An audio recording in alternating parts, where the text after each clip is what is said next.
that's kind of crazy. This whole thing moves. Inverter's in. We went ahead and we had our pops and snaps of satisfaction. I believe one of them was completely toasted.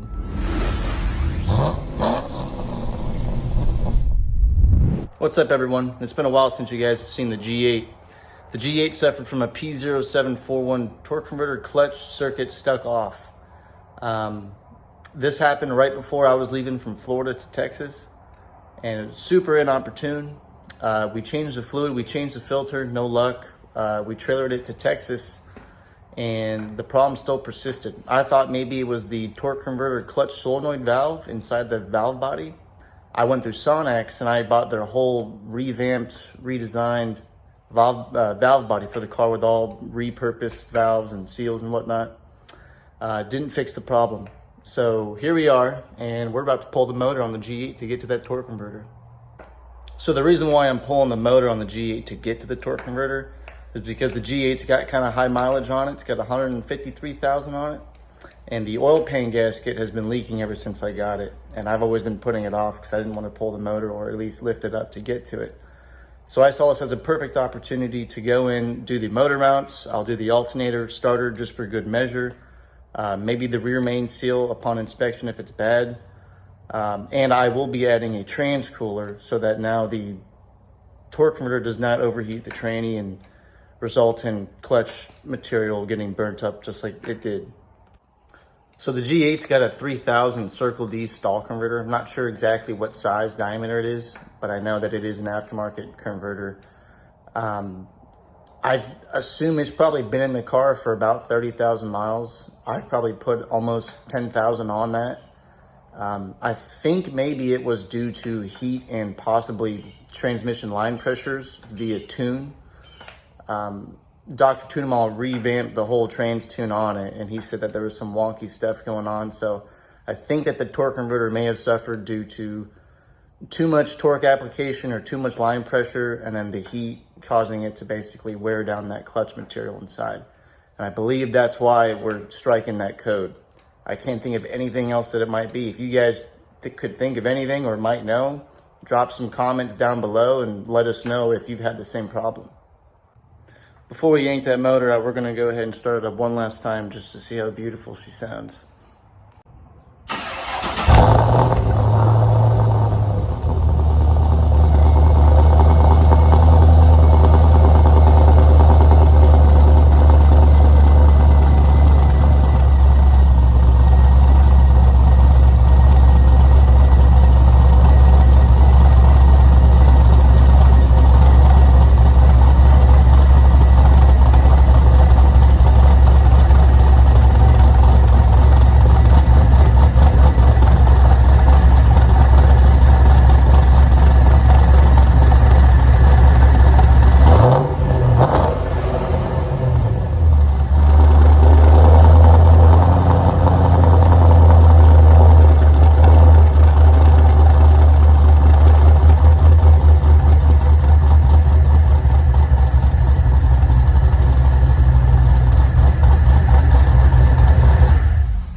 Okay, so it's been a few weeks and we had some technical difficulties with shooting the footage for pulling out the motor on my phone, so we weren't able to do that. So I'll go ahead and give you guys a quick recap of what's going on. All right, so here's our engine bay. So the torque converter got sent off to Circle D. They went ahead and confirmed that the clutch plate as well as the actual lockup clutch were toast. So that's good news because that was our problem. So we're waiting on that to come back. Should be back in about a week. But went ahead and power washed everything in here. We did route our new trans cooler right here. This is a Durale. I forget the size. I think it's about 27,000 BTU. But went ahead, pulled the front clip off, and we kind of tucked it in there. It's a pretty decent fit. Still got to figure out how to plumb the lines going to it. I think we'll do that once the motor is actually in. So that way we can see that we're not going to interfere with the headers, the oil pan, or anything. And while we were in here, I went ahead and touched up on some of the wire loom. A lot of the OEM stuff was either showing wires, cracking, or just trash. So went ahead and put a heat shield on the starter wire. I know that these cars heat soak the starters. I will try to put some insulative shielding around the starter, just so that way it doesn't get toasted either. But yeah, everything in here is looking pretty good. Wasn't too much to do, but just trying to clean things since everything's out, and it'll be good for another 150,000 miles. We're also waiting on some new BMR motor mounts. They're currently back ordered from the factory, I believe. So those should be here, I think, just before the converter probably ships back to me. So hopefully we get them at the same time, and then I can throw those on, torque converter in, and then motor can go in, and we'll go ahead and start it up and see if we have lockup in 6th gear. So pulling the motor was pretty easy and simple. All the connections came out. I had 2 bell housing bolts holding it back in. So when I had some help come over, all we did was remove those and then just pump. We had separation from the bell housing, and then everything came out good. So it was pretty easy. So right now we're just waiting on the converter to come back. Once that's back, and then we get the new motor mounts on as well, we should be good to throw the motor back in and button everything back up. And yeah, we should be good, and hopefully get it up on the road and see if we fixed our 6th gear lockup problem. All right, so we got both motor mounts out. This was the driver and this was the passenger. You guys can see that separation that this one had. Looks like this one was replaced at some point, but it looks like they only did one. So that's kind of crazy. This whole thing moves. It's pretty bad. So good thing, you know, while we're in, always good practice to replace these kind of things, and you know, ensure that you've got another 150,000 miles under your belt when you're doing this stuff. So good job. All right, so we're back in the garage. We're a day away from putting the motor back in the car, finally. We just got our converter back and we got our motor mounts in. So we'll be doing those 2 things today, and then doing some last final checks before we get the motor back in.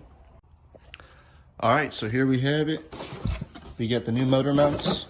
I did order the newer style BMR, the solid poly mounts, but I got the Super Pro instead due to back order reasons. So we got these in during the week, and we got the Circle D converter back.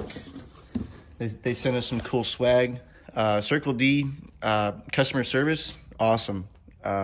Dan was really helpful with getting the refresh done and all that stuff. So yeah, they were cool enough to send us some stuff, and we got some new torque converter bolts with washers and Loctite. That was pretty cool. No extra charge. And here's the converter, nice and clean, refreshed. They went ahead and put new bearings, new vanes, all that good jazz inside the converter. So should be, I mean, it's practically brand new. So hopefully this fixed our problem. Circle D did confirm that the torque converter clutch plate was toast, so I don't see a reason why we'd still have that code. All right, so we got the new motor mounts in. It was pretty simple, 18 mil on the bottom. Obviously the top nut's already off, so it's just one nut, went straight on. Used a little bit of a medium strength Loctite on the threads, just that way any extra vibration won't cause the nut to come loose and produce a rattle. So you're getting ready to put the torque converter on now. We went ahead and replaced the input shaft seal, and we put a light coat of some grease on the tip there, on the tip of the splines, and on that seal on the inside of the tranny. We've got our converter nice and pretty here. She's soaking right now.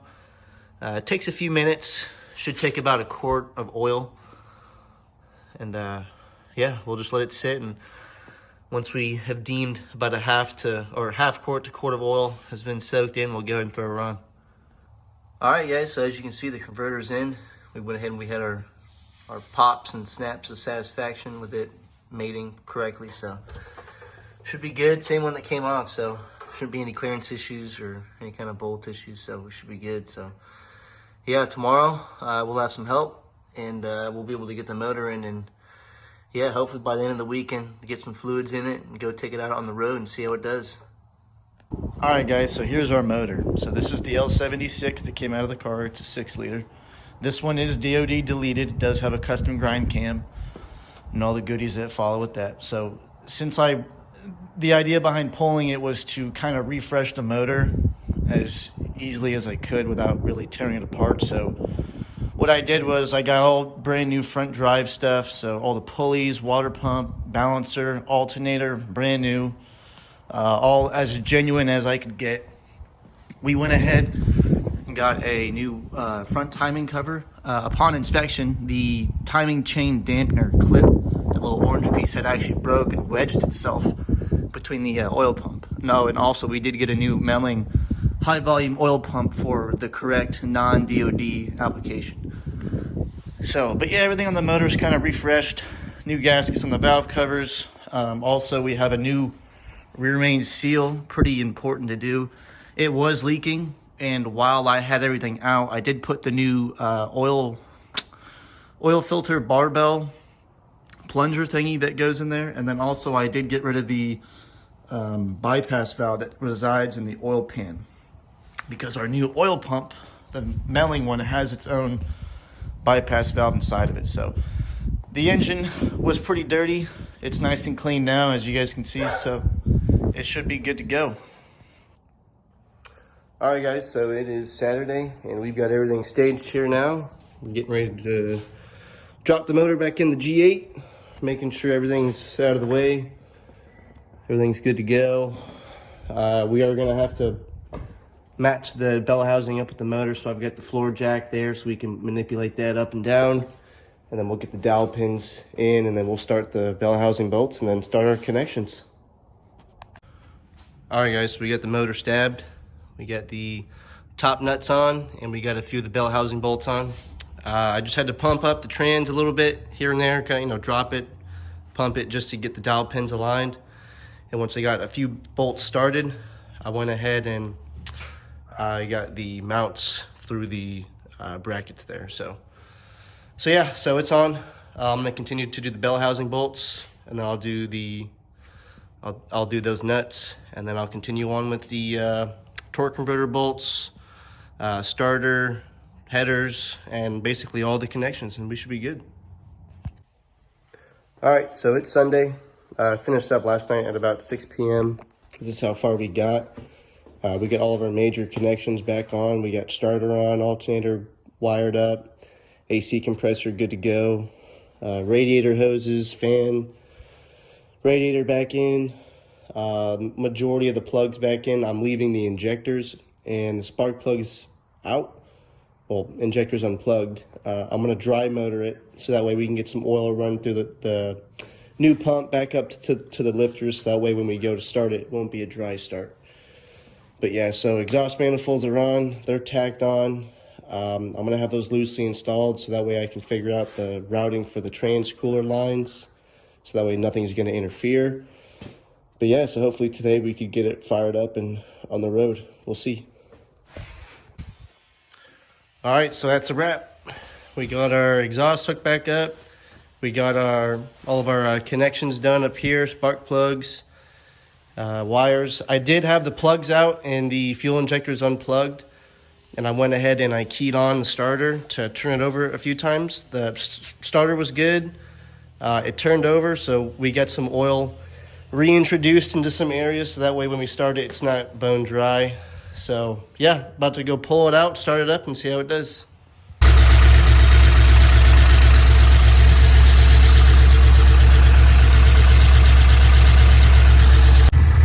She's all back together and clean now. See, it was a good idea going back in and cleaning all the subframe and engine bay while the motor was out. So the engine's nice and degreased. Remember, oil slinging everywhere. But she's running good.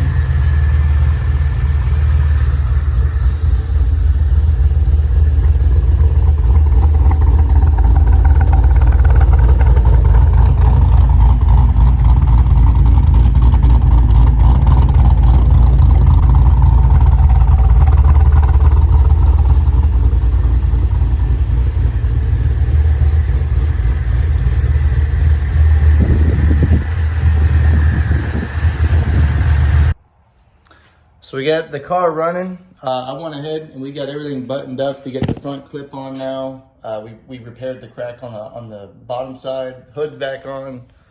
Fender liners are resecured, so everything's back together on the car. All right, guys, so we're on the road. Currently getting back up to speed, but everything's good. We're not quite in lockup yet. Transmission's not at temp. I think it's that the cooler's causing it to be really cold, so it is kind of cold outside, so, but car's running good. Engine runs fine, no misfires, nothing weird, no weird noises. The new engine mounts, a little bit more vibration, but definitely feels a little bit better. Throttle response is almost better, kind of. It's weird, but yeah, everything's good. Shift's fine. Nothing's wonky. So we'll see what happens once it locks up. Currently, we're at 56, just at 2,000 RPMs. All right, so the training's up to temp now. We're currently at 60 mile an hour at about 1,600 RPMs. Lockup is pretty smooth. It's not as jerky as it used to be, which I would assume was the converter going out, so, but it feels good now. So we just took the car out for the first run. No issues with it so far. We got the trains up to temp. That cooler's working fantastic now. We were at I believe 120 degrees is the hottest it got. So I guess in this case, better to be cold than hot, but we had good lockup in 6th gear, smooth, no slippage, hasn't pulled the code. We get good oil pressure with that new melting pump that we installed. No leaks, everything's good. So I think it's worth it going in and hitting all that stuff on a high mileage car, making sure, you know, adding good insurance to your vehicle. So, but everything went smooth so far. So just to recap on what we did, guys, the G8 was pulling a P0741 torque converter clutch solenoid slippage. It wasn't the solenoid itself, it's a generic code, so it ended up being the torque converter. The clutch material on the clutch plate itself was worn. Circle D confirmed that there was pieces missing, and there was heat marks from just high fluid temps and probably usage. Who knows? I think the torque converter was probably in for about 30,000 miles before it took a crap. So, but we added the trans cooler to help any prevention of overheated fluid, because I guess with these my GMC Sierras, it's the same training. It's the same way. They hate heat. Anything over 180 degrees is detrimental to those trainings, and it'll run them into the ground. On that one, they have a thermostat plug kit, but I won't get into that. That one doesn't see over 150 degrees. So the G8 was nice and cool. It didn't see over 150 on the highway. Transmission temp. While the engine was out, we went ahead and we just kind of freshened it up. We put all new seals on it, new covers. We fixed the oil leak that we had. We discovered that we had a rear main leak. We put that the improved barbell design piece for the oil filter. We put one of those in. Just a bunch of preventative things to where now hopefully the engine's quote unquote bulletproof. So, but everything went good. New engine mounts. I believe one of them was completely toasted.